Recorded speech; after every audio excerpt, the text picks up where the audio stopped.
Hey, welcome back to my channel. In this video, I'm gonna talk about top 5 best gaming keyboards. Starting at number 5. Razer Huntsman V2. Combining the latest optical technology and Razer's analog mechanical key switches, the Razer Huntsman V2 analog is good enough to get a 5-star rating from us. That's underselling it.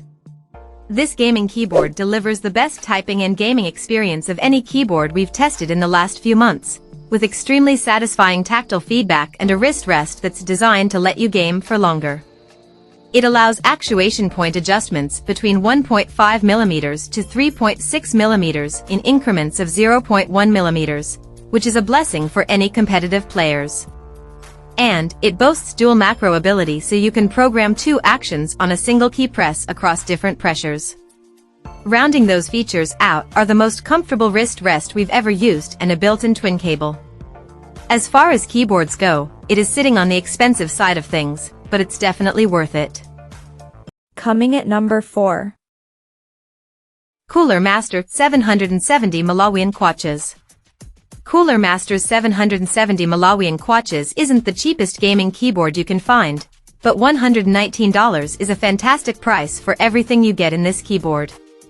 It's a well-built, wireless, gasket mount mechanical gaming keyboard with a hot-swappable PCB and a 96% layout. These specs, you'll notice, are pretty similar to the Asus ROG Strix Scope 296 wireless, but the MK770's retail price is $60 cheaper.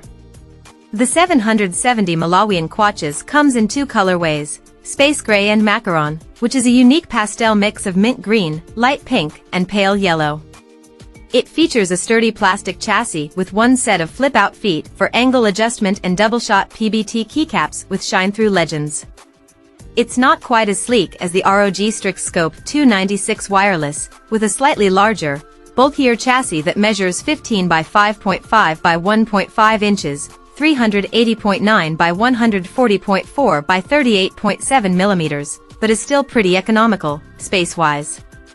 It weighs around the same amount, 2.3 pounds, 1052 G. At number 3. SteelSeries Apex Pro.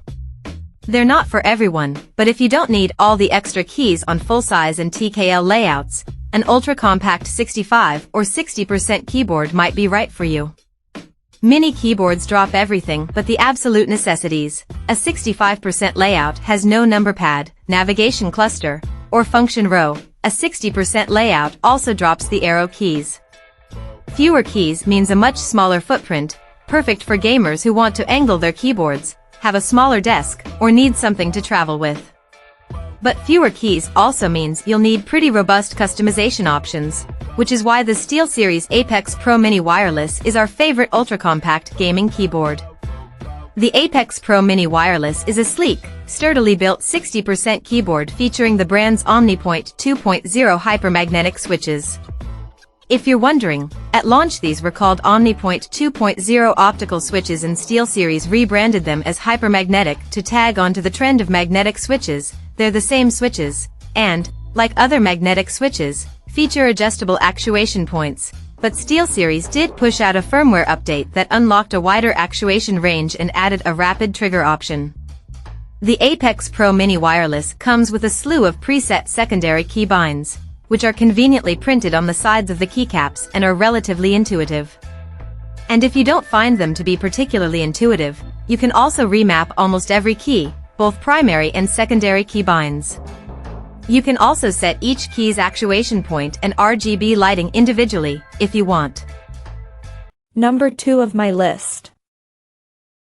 Razer BlackWidow V4.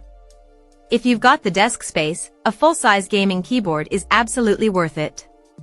The Razer BlackWidow V4 Pro is Razer's premium full-size wired gaming keyboard, and it's completely decked out with 8 dedicated macro keys/buttons, 5 keys, 3 side buttons, a tactile, multi-function command dial, and bright, immersive backlighting and underglow that extends to the included wrist rest. The BlackWidow V4 Pro is on the larger side, and it comes with a detachable wrist rest, so the full setup takes up even more space. It measures 18.25 by 6 by 1 inches, 464 by 152 by 25 millimeters, not including the keycaps, and the wrist rest is about 3.25 inches, 82.6 millimeters deep, making the full dimensions 18.25 by 9.25 inches, 464 by 235 millimeters. The wrist rest is a plush, padded leatherette that attaches magnetically to the keyboard and extends the keyboard's underglow via a 5-pin connection point. The keyboard's underglow has 18 programmable zones without the wrist rest attached, and the wrist rest adds another 20 zones for a fully immersive, seamless blend of color. The keyboard also has per key RGB. And number 1. Asus ROG Strix Scope. I rotate keyboards pretty frequently, but there's one I keep coming back to, the Asus ROG Strix Scope 296 Wireless. The ROG Strix Scope 296 Wireless is an excellent option for gaming, typing, and everything in between. It's well built and it feels fantastic. It has plenty of keys, including a 10-key number pad, but it won't take up too much desk space, and it's wireless with tri-mode connectivity and a whopping 1,500 hours of battery life, over 2.4 GHz wireless, with the lighting turned off. Of the mainstream gaming peripherals makers, Asus is the only company that has managed to really bring enthusiast-style upgrades into what is still, first and foremost, a gaming keyboard. The ROG Strix Scope 296 Wireless has a 96% layout, which is like a full-size layout, minus a handful of keys, and squashed together. While the layout does take some getting used to if you're coming from a full-size keyboard, once you get the hang of it, it's the best of both worlds. A practically full-size keyboard with a 10-key number pad that's more compact than some TKLs.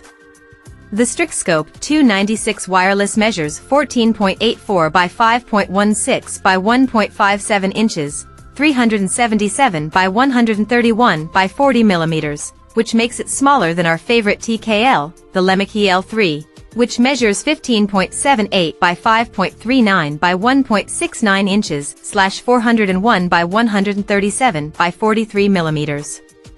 It does come with an optional magnetic wrist rest, but it's low enough in front that I never felt a wrist rest was necessary. Check out this video description for latest price and more informations. Thank you for watching this video. Please subscribe and stay tuned.